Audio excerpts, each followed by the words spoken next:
पहिल्या वेळेची मजा काही वेगळीच असते नाही का? आणि पहिला पाऊस पडला की सगळ्यांची मनं मोहरून जातात.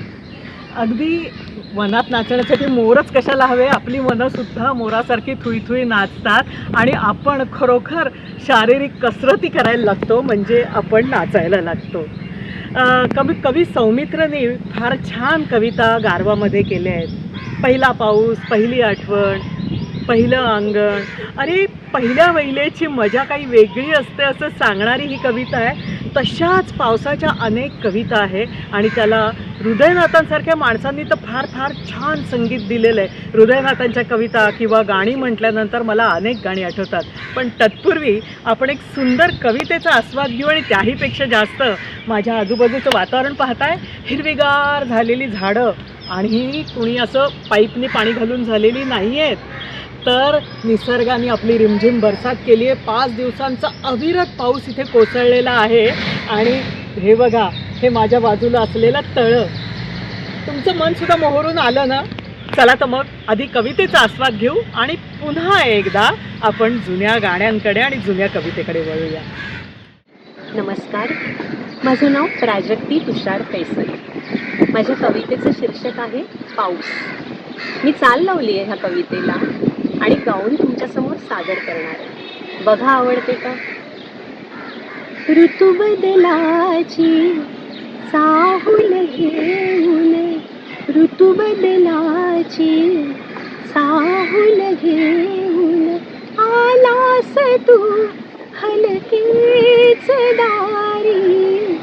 तप्त झळांची ती काहिली, तप्त झळांची ती काहिली संपविलीस निमिषार्धात सारी.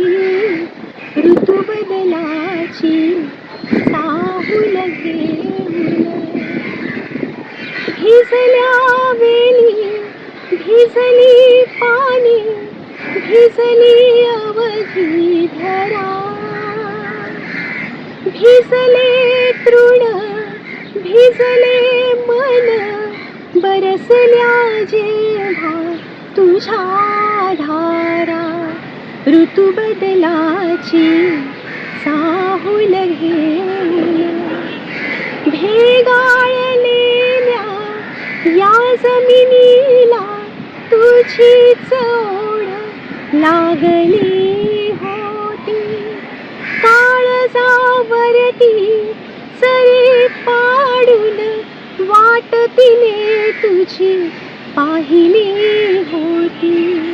ऋतू बदलाची साहुल घेऊन, तू येतोस उशीर झाला तरी भेटतोस आम्हा उराउरी. विसरत नाहीस धरित्रीस, जागतोस वचनास खरोखरी, जागतोस वचनास खरोखरी. ऋतू बदलाची साहुल घेऊन आलास तू हलकेच दारी. तप्त झळांची ती काहिली संपविलीस निमिषार्धात सारी. ऋतू बदलाची साहुल घेऊन, ला ला ला ला ला ला ला ला ला ला.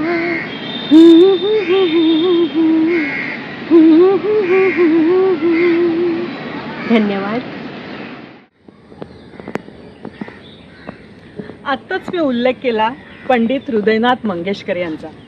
अनेक पाऊस गीतांना त्यांनी चाली दिल्या आहे आणि त्यातले एक कवी म्हणजे नाद हो महानोर.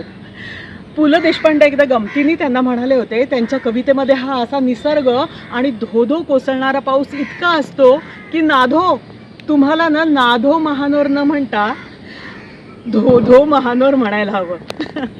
अगदी खरं आहे. आणि या धोधो महानोरांच्या म्हणजेच नादो महानोरांच्या अनेक कवितांना गीत करण्याचं श्रेय हे पंडित हृदयनाथ मंगेशकरांना जातं. नमस्कार मंडळी, मी उल्हास सुळे आपल्यासमोर सादर करतोय सुप्रसिद्ध कवी अशोक कुलकर्णी यांची कविता. कवितेचं नाव आहे कागदाची होडी. कागदाची छोटी होडी आणि पावसाचं पाणी. कागदाची छोटी होडी आणि पावसाचं पाणी.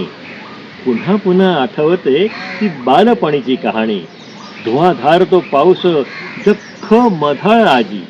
धुवाधार तो पाऊस जख्ख मढळती आजी. अंधारत गुंजारत तिची कापरीती गाणी. अंधारत गुंजारत तिची कापरीती गाणी. ओसरता तो पाऊस चिंब छिंबाडती मस्ती. ओसरता तो पाऊस चिंब छिंबाडती मस्ती.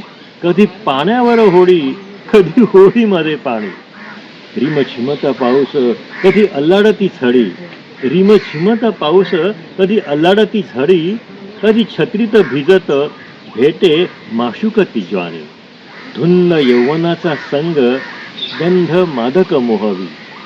धुंद यौवनाचा संग गंध मादक मोहवी. मन कण व्यापून ती येईल जीवनात राणी. येईल जीवनात राणी. गंध धुंद तो श्रावण गात्रा गात्रास सुखावी. गंध धुंद तो श्रावण गात्रा गात्रास सुखावी. एका वादळ लाटेने झाली जन्माची विराणी. एका वादळ लाटेने झाली जन्माची विराणी. तोच पाऊस अजून तेच पावसाचं पाणी. नाही कागदाची होडी, नाही आजी, नाही राणी. नाही आजी, नाही राणी. मंडळी, यावर्षी पाऊस उशिरा पडला कारण अधिक महिना आला. त्यावेळेस अनेक जणांनी काही गमतीशीर गोष्टी सांगितल्या. काहींनी सांगितलं की आता हा जांभळाचा पहा खूप खच पडतोय, म्हणजे ज्या वर्षी जांभूळ भरपूर येतं त्या वर्षी दुष्काळ पडतो. कारण काय म्हणे, जांभळाची जी मुळं असतात ती पाणी कमी असतं म्हणून लांबपर्यंत जातात वगैरे वगैरे. पण सुदैवाने आता मात्र गेले 5 दिवस पाऊस धो धो कोसळलेला आहे. पण गंमत अशी आहे की जेव्हा पाणी मिळत नाही तेव्हाच आपल्याला पाण्याचं महत्त्व कळतं. खरं तर पाणी म्हणजे जीवन. पाण्यालाच जीवन हे दुसरं नाव आहे. असं म्हणतात, respect every drop of water, either from sky or from eye. कविता अमृतधारा. कवयित्री शर्वरी सुट्टंट. आभाळातील घनसुंदर बरससी अविरत अमृतधारा. आभाळातील घनसुंदर बरससी अविरत अमृतधारा. नाचे फुलवित मयूर पिसारा. डोईचा डोलवी अलवार तुरा. तृप्त होई मनी वसुंधरा. तृप्त होई मनी वसुंधरा. येऊ लागती कोंब बहरा. मृद्गंधे भारिले चराचरा. म्हणे जणू अत्तर विसरा. म्हणे जणू अत्तर विसरा. कृषीवला हर्षित झाला सारा. मोद विहरला घरा घरा. उधाण आले विठूच्या गजरा. चालले पहाया रखुमाईवरा. चालले पहाया रखुमाईवरा. कोकण कन्या रोहिणी चौबळ कल्याण यांची ही कविता आहे.